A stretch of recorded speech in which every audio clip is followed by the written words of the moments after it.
Hi, everybody, and welcome to Variety Multimedia News. I'm going to talk about the crazy in the tech, all that craziness that's going on the past few months. It's pretty wild. I'm going to read you some of the news reports that I got about it, that everything that started coming out even a few months ago and up until today. So it's pretty crazy, and I would love to hear what you guys have to say about social media and things like that yourselves.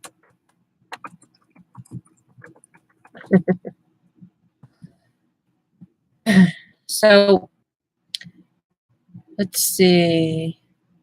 Put it down here just a little bit so I can see what's going on. I don't know how to get rid of that.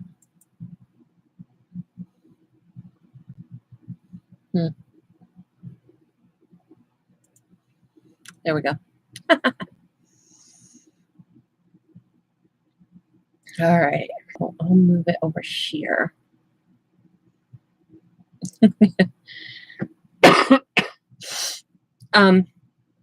So we're going to talk about big tech backlash.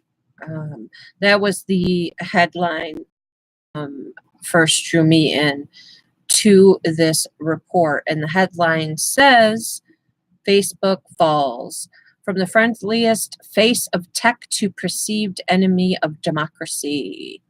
Ooh. All right. So let's start out with that particular one. And please feel free to put your feedback here in the chat as well. I'd appreciate it. In 2010, Facebook CEO Mark Zuckerberg's story was the stuff of Hollywood movies, The Social Network, it was called, about the website and its founders. Meteoric Rise starred A-listers Jesse Eisenberg and Justin Timberlake, who won an Oscar and made almost $250 million alone in the United States. What a difference 8 years makes. Definitely. Today, Zuckerberg is seen by many as a wincing, megalomaniacal multi-billionaire. And the personal data mining company he created is viewed by some as an existential threat to democracy itself. It's been a sudden thing. These people are not the darlings anymore, and it's been hard for them to adapt, Lincoln Network president Aaron Jin told this news outlet. So they've made a lot of unforced errors. Jin, who co-founded the Lincoln Network 5 years ago to help technology and government work together to promote individual liberty and economic opportunity, added that there are significant internal company responsibilities that I think Facebook executives have not lived up to. The following one was, Facebook could threaten democracy, warns former GCHQ chief. Indeed, in less than a decade, Zuckerberg has managed to enrage leaders on both sides of the aisle in the U.S. and around the world. And his social media network has emerged as a polarizing tool that can be politically weaponized amid concerns about algorithm issues, privacy, and misinformation and bias. Zuckerberg got too big for his hoodie, lost track of his responsibilities to Facebook. Facebook's perceived threat has reached such a level that Damian Collins, chairman of the UK Parliament Digital Culture, Media and of sending a sergeant at arms from the legislative body to use forceful tactics to seize secret documents that could contain data about Facebook's privacy controls and potentially shady correspondence between Facebook's top executives. Other high-profile figures in the UK have also voiced their concerns about the social network. Asked in a BBC interview whether Facebook is a threat to democracy, Robert Hannigan, the former head of GCHQ, the British equivalent of the NSA, replied, "Potentially, yes. I think it is if it isn't controlled and regulated." The documents, which are under seal in the US, are part of an ongoing lawsuit in California between Facebook and app developer 643. Brits clearly think they're damaging, as the BBC described a sergeant at arms bent arms being sent to nab the documents as a highly unusual tactic that hasn't been employed in living memory. The once sterling company has been operating under a dark cloud of suspicion for most of 2018. The European regulators insisting to probe the tech giant's internal communications, and British regulators hitting Facebook with a fine of 500,000 UK pounds, which is the equivalent of $644,000 in the US, the highest possible, for failing to protect the privacy of its users in the Cambridge Analytica data scandal. We all remember that. But the drama with Facebook is hardly limited to incidents across the pond.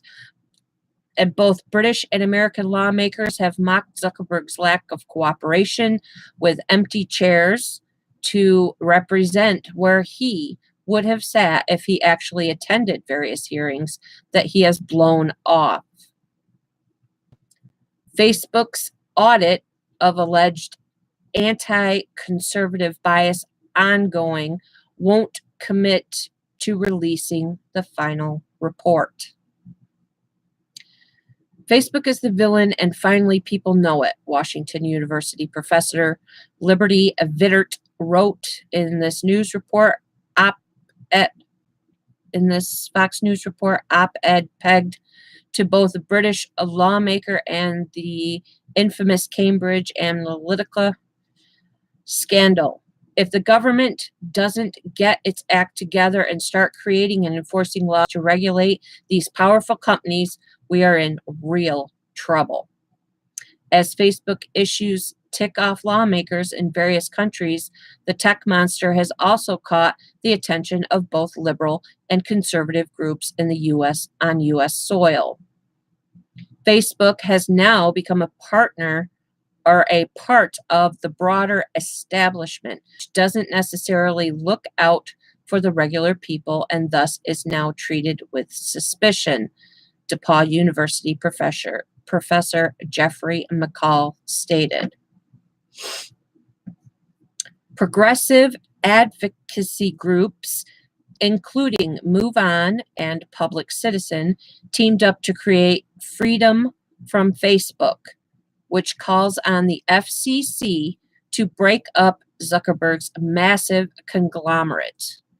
Freedom from Facebook has accused the social media network of curating the news that billions of people consume, bankrupting potential competitors, killing innovation, corporate lobbyists.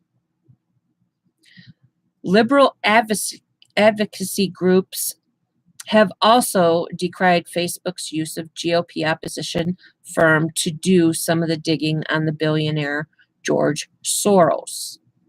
Meanwhile, Facebook has long been accused of censoring conservative viewpoints and promoting news with liberal bias.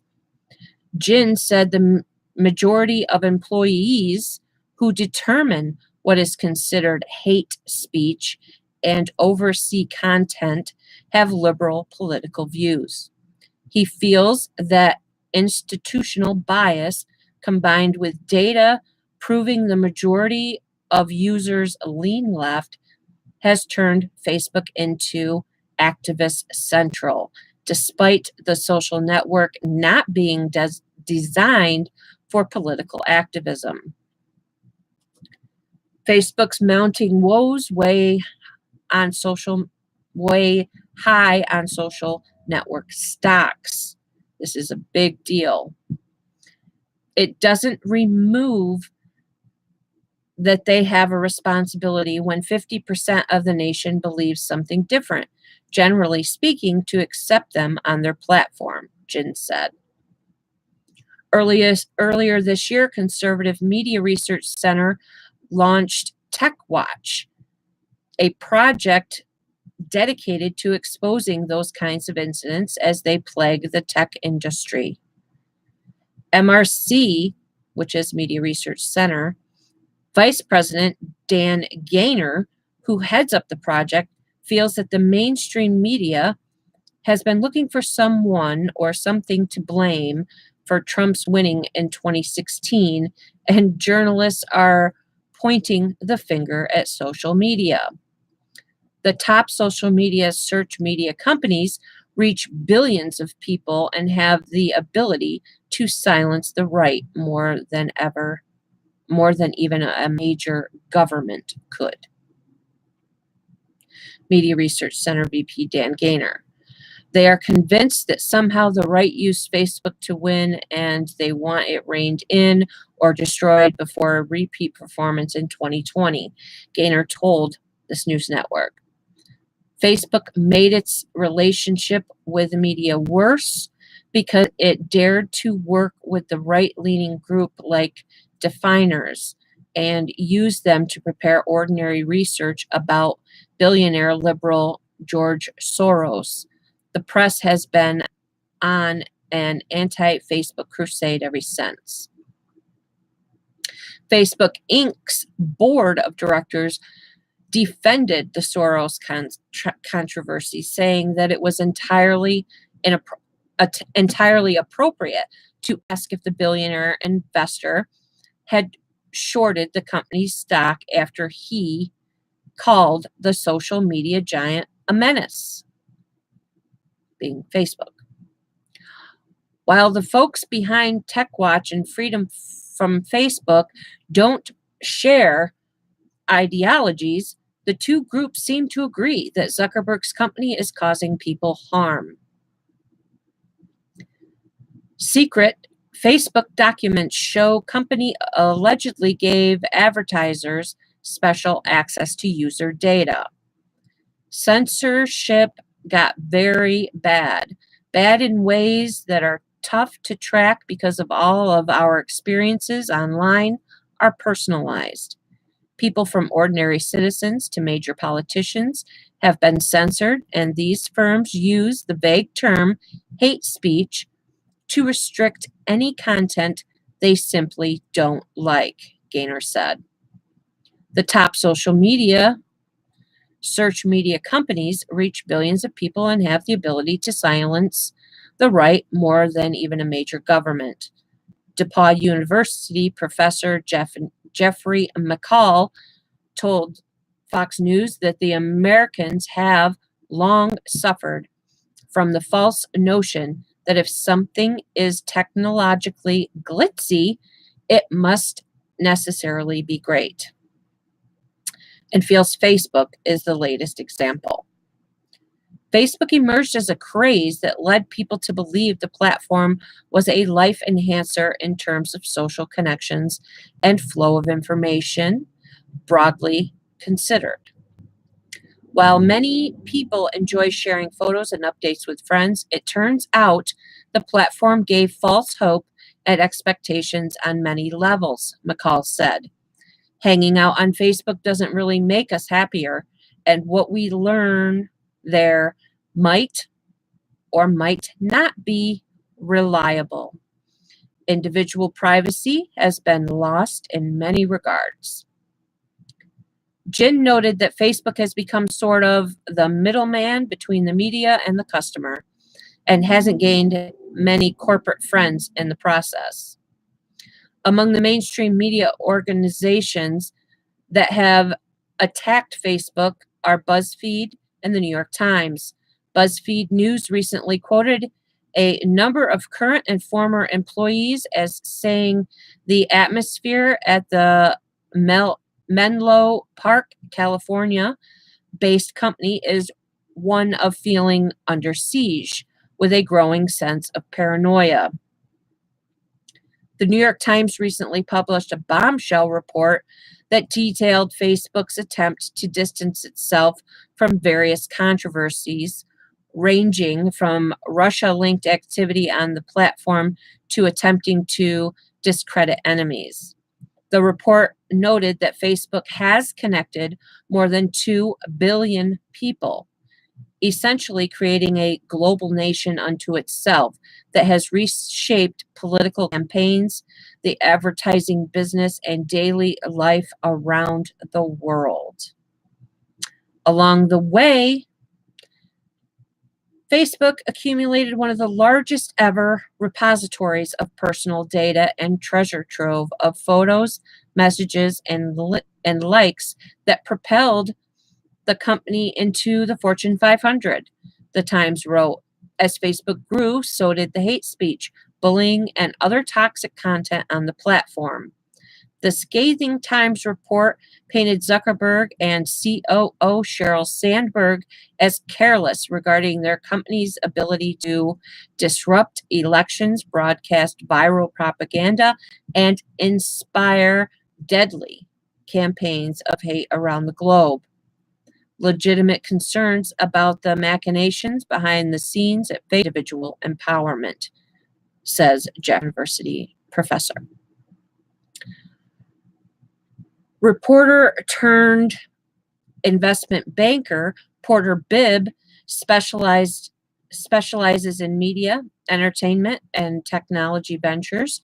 With over 40 years of experience moving money in those fields, he told the Fox News that it's time to bring in the grown-ups because Zuckerberg is blind to the fact that he is driving his company off a cliff.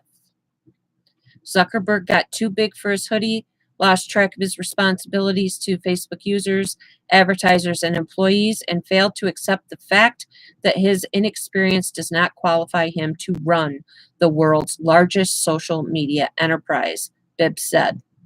Sandberg and Facebook's feckless board only intensified the likelihood that the roof will fall in on Facebook. Facebook algorithm issues, lots of them, are yet another concern for users on both sides of the political spectrum. The social network, for example, accidentally tagged an excerpt from the Declaration of Independence as hate speech and briefly censored a photo of Santa Claus. It's a fact. We've all seen what's going on. TechWatch has only been around for 3 months, but has faced no shortage of Facebook-related content, posting stories about the company failing to protect users from foreign scam artists, shadow banning pro-life content, upsetting a journalists' union, raising the eyebrows of various lawmakers, and examined a potential conflict of interest over Senator Chuck Schumer, Democrat of New York, who warned a colleague to back off Facebook because his daughter is employed with Facebook. He's an employee of the company. Jin said that a lot of steps Facebook has taken to rectify the issues actually made the problems worse, pointing to Zuckerberg declaring he wanted the social media service to make people better, as an example. Most people on the right would say that's not your role, and they and they receive pressure from internal employees and users who say that is your role. Jen said before, adding that the exit strategy for Facebook should simply be to act more laissez-faire and libertarian. Jen said that. And in addition to displeasing, could suddenly agitate investors too. The company's mounting problem and newly disclosed internal documents prompted a research firm to downgrade its stock to hold from buy last Thursday. I think that, yeah. Facebook has now become part of the broader establishment, which doesn't necessarily look out for the regular people and thus is now treated with suspicion. Legitimate concerns about the machinations behind the scenes at Facebook have surfaced now, and it's clear that big tech is not promoting individual empowerment, but instead exploiting the masses for profit, power, and pushing of ideology, McCall said. James Rogers contributed to this article. Now, we're going to move on to Google Plus and what's earlier than planned a leak. That was published following the discussion. On Monday, the web giant revealed that recently used as part of a app developer G Suite VP of Product Management David Thack in a blog post. In addition, apps with access to users' Google Plus profile to Profile Plus user, but was not shared publicly.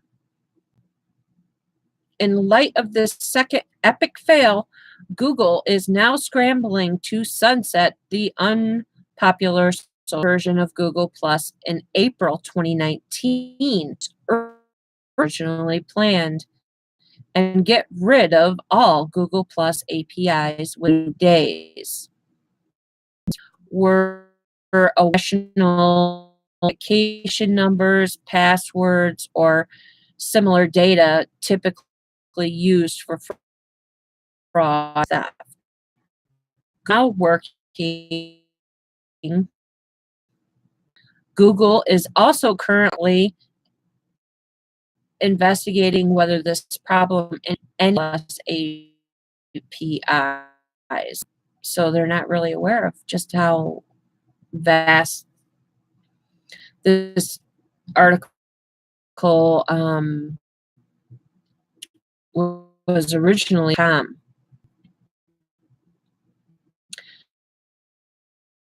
to be aware of what is going on. Your apps may be following your every move. Popular apps like the Weather Channel and Gas Buddy may be users' every move, according to Monday. That's this week. A New York Times investigation found that at least 75 companies, anonymous but super precise app location data from 100 million smartphones in the United States alone.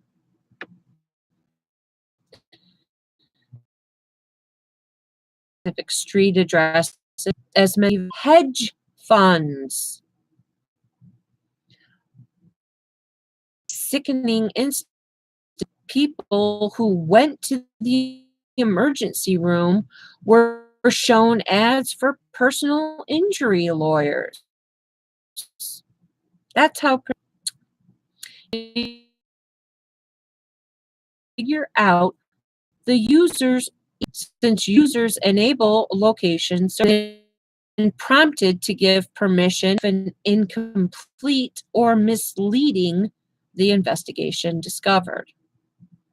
For instance, tell a user that a user that enabling their location will give them the latest update, but not mention that the data will be shared. Hot commodity with sales of location targeted advertising reaching in 21 this year alone. Article was in the New York Post. Another one was by Christopher Carbone. Big tech backlash. Google CEO Sundar seat on Capitol Hill. Google CEO Sundar Pichai is set for his turn in Capitol Hill hot seat. Chief executive who led Google's censored search engine in China to burns related in Google Plus bug and latest firm to privacy accusations of political bias, election integrity, spread of hate speech. Zuckerberg, sometimes called robotic and emotionless in his critics, know applies dozens of times in his testimony. State what later has been to even score points for the television cameras. Google's Dragonfly project sparked backlash at Google over accusations anti-conservative bias in remarks released work to ensure continue to do otherwise would go against our core principles and our business. We are a company that provides platforms for diverse perspectives and opinions. We them some of our former servicemen and women have risked much country. Some are civil libertarians who fiercely defend freedom of expression. It in Europe with complaint over deceptive location tracking. No giant for Pichai to halt the plan be able to balance. A number of employees have resigned the project, which has also drawn reportedly clamped down on internal leaks this year.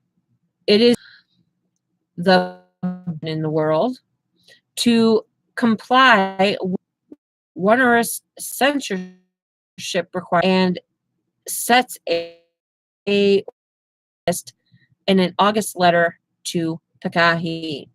Although Democrats are on the CEO about alleged bias, lawmakers may bring up the fact that Google's temps, vendors, and contract workers are actually protesting that they don't receive the same information. Hi, Chanel. Cool. First published back in November, but was updated. Was it further back? But it's about the stocks and how it's affecting our stock market right now, and even our Dow. Our Dow. Whew. If you know anything about the stock market, you need to watch both, and it's getting crazy up in here.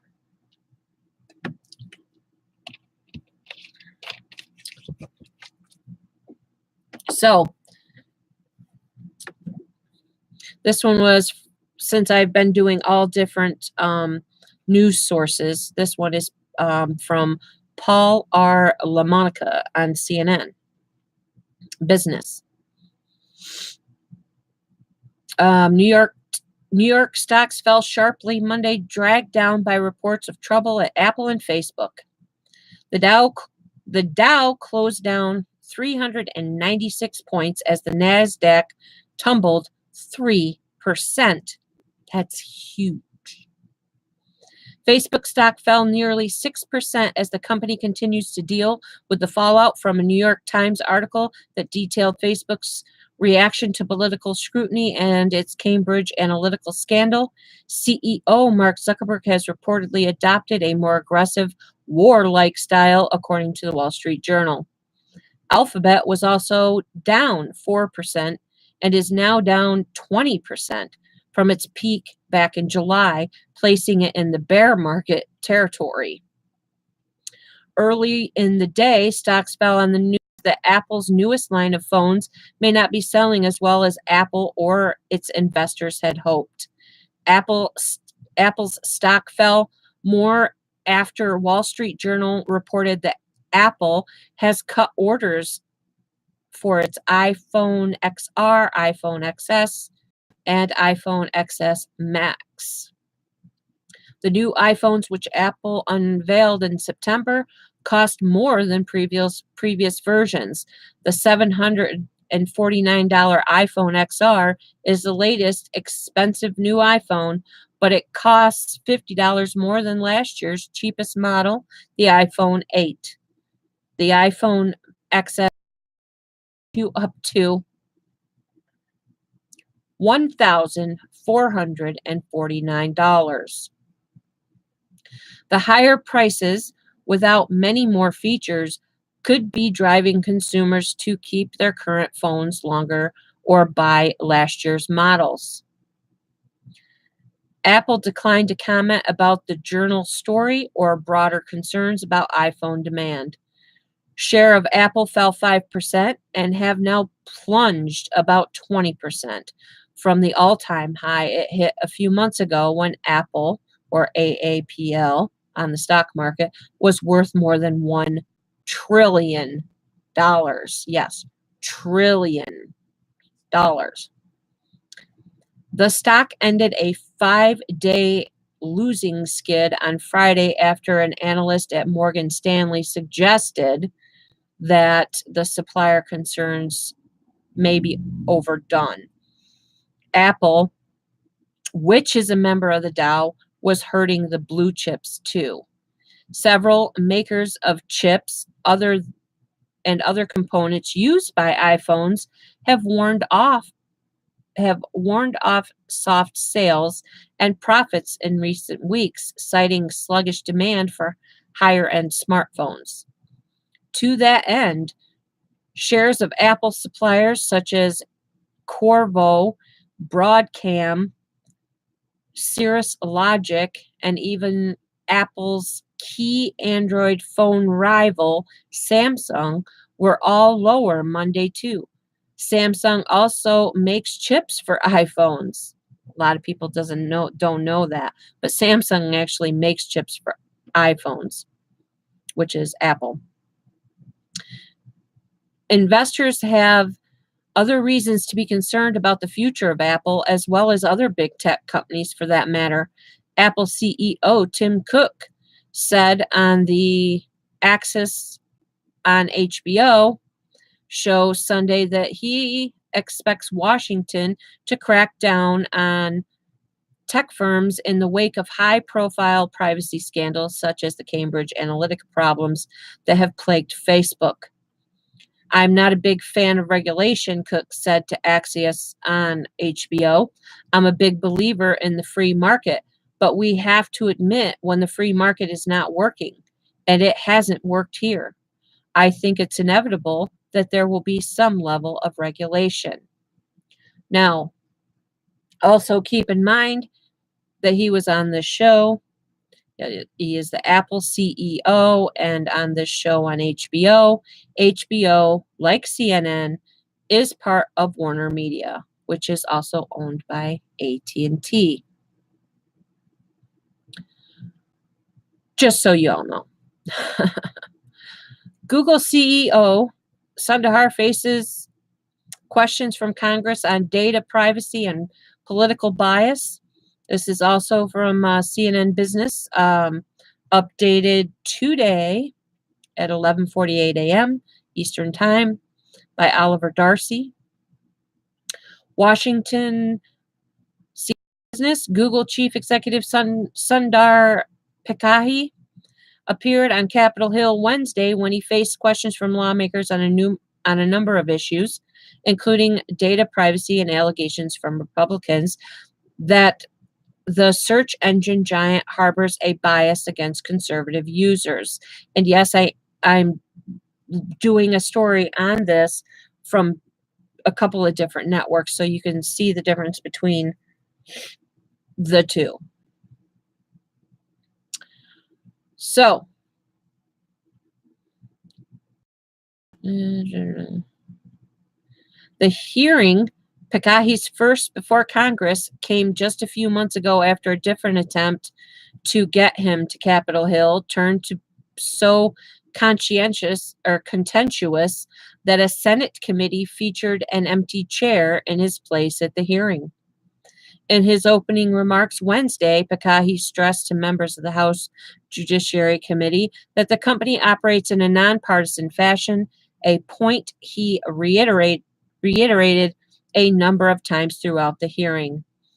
I lead this company without political bias and work to ensure that our products continue to operate that way. To do otherwise would go against our core principles and our business interests. Republican lawmakers, however, appeared unconvinced. In one case, Republican Representative Lamar Smith cited a debunked study to claim Google provides biased results for searches about President Trump. Smith accused Google of having a liberal bias programmed into the company's culture. Pekahi also answered questions on user privacy. Lawmakers asked him about how much data Google collects from its users, especially on its Android operating system. Pekahi said that Google offers its users tools to access how much information it is allowing Google and applications on the Android operating system to collect on them. Pekahi also stressed that the different applications collect different types of data, noting that a fitness application would collect detailed information on the user's movements, whereas other applications would not. During the hearing, a protester actually opened the door to the room and briefly held up a sign protesting Project Dragonfly, which is Google project reportedly has underway to build a search product for use in China. Such a product would be forced to comply with Beijing's government censorship regulations and has spurred concern from human rights advocates. Pekahi told the committee that Google currently has no plans to launch search in China, although the reports have been from employees that have left the company because of this policy that they're working on this project called Dragonfly.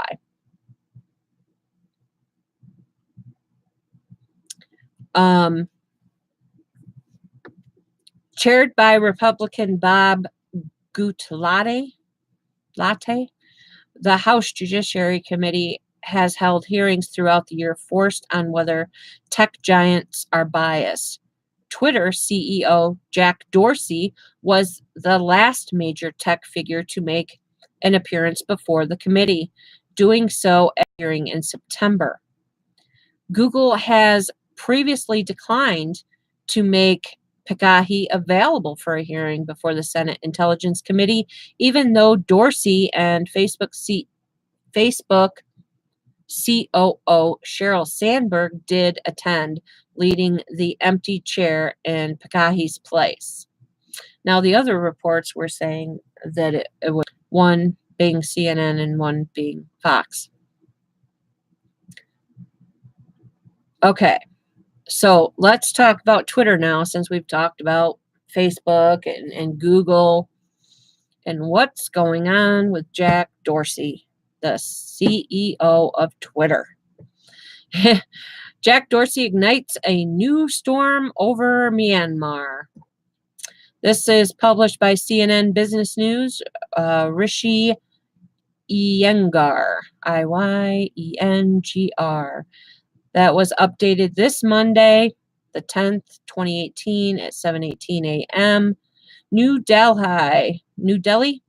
CNN Business Twitter CEO Jack Dorsey tweets have triggered an angry backlash for the second time in less than a month. Why can't they stay off Twitter? I mean, I know he's the CEO, but anyway. Dorsey posted a series of tweets over the weekend about a recent visit to Myanmar, calling it an absolutely beautiful country. The people are full of joy and the food is amazing, he added after detailing his experience in a 10-day Vipassana retreat, a type of silent meditation popular in parts of Asia. Jack tweeted on December 8th of this year, 2018. On day 11, all I wanted to do was listen to music, and I again turned to my favorite poet, Kendrick Lamar, and his album Damn. The greatest effect coming out of silence is the clarity of one has in listening. Every note stands alone. Jack.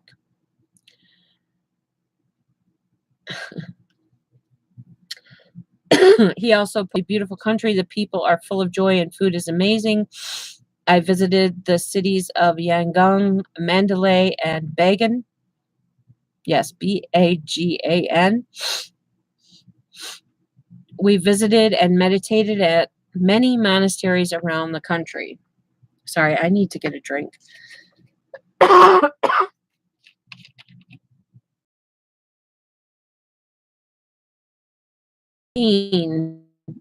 December 2018 from San Francisco, California. Dorsey's comments sparked a backlash on Twitter, with many utilizing the Muslim minority since August 2017. Wow. Then another tweet from Eva Side. Eva. I see that Jack has taken the Olympic gold medal in tone deafness. Bravo. #Myanmar. 10:50 a.m. December 9th, 2018. Dorsey hot water in India in November, shortly before his Myanmar trip, for posing with a poster that many users considered offensive to a Hindu caste. More than 720,000 Rohingya, where they are what has now become the world's largest refugee camp. The Myanmar military has been accused of mass rape, murder, and arson, though the government has denied that its soldiers deliberately attacked unarmed Rohingya. Twitter users slammed Jack Dorsey for ignoring the violence against the group, much of which many activists say has been fueled by social media. Anti-Muslim posts to at least 3 violent incidents and widespread fear in the country from these posts on Facebook and Twitter. Yeah, they've actually been linked to at least 3 violent incidents and widespread fear. Facebook says it has invested significantly in technology and local language expertise after the UN accused it of substantively contributing to anti-Rohingya rhetoric. Myanmar has seen a sharp increase in internet and social media users in recent years as mobile data prices have dropped sharply. Jack Dorsey posted, the CEO of Twitter, for my birthday this year, I did a 10-day silent Vipassana meditation, this time in Win, Myanmar. We went into silence on the night of my birthday, the 19th. Here's what I know. And he posted some pictures, I guess. I didn't do those. So, Rollo Tomasi tweeted, visiting a repressive regime that displaces people on account of deep personal beliefs seems right up your alley, boss. Rollo Tomasi tweeted on the 9th. Priya Prabhakar, and has the gall to ask himself, how do I stop suffering in a country that is committing genocide against Rohingya? Jack replying to that, Vipassana is a technique and practice to know thyself, understanding the inner nature as a way to understand everything. It was discovered by Gautama, the Buddha 25,000 suffering. On 11:12 p.m. December 8th, 2018, the Twitter CEO has not publicly addressed the backlash, but said Saturday that he would track responses to his posts. A Twitter spokesperson declined to comment.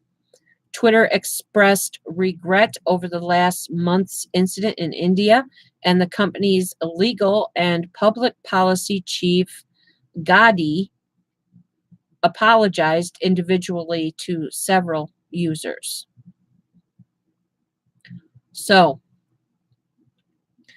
that is a whole lot of information about what the heck is going on in the tech world these days. I mean, it's crazy. That spectrum of things, hysteria, false reports, false information,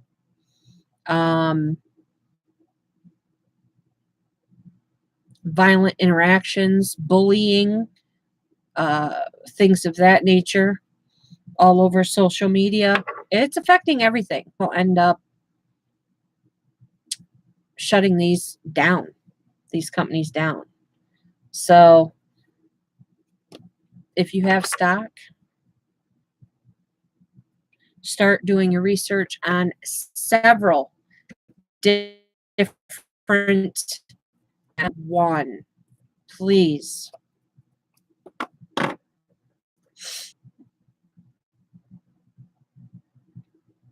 Thank you for tuning in tonight. Variety Multimedia News. Share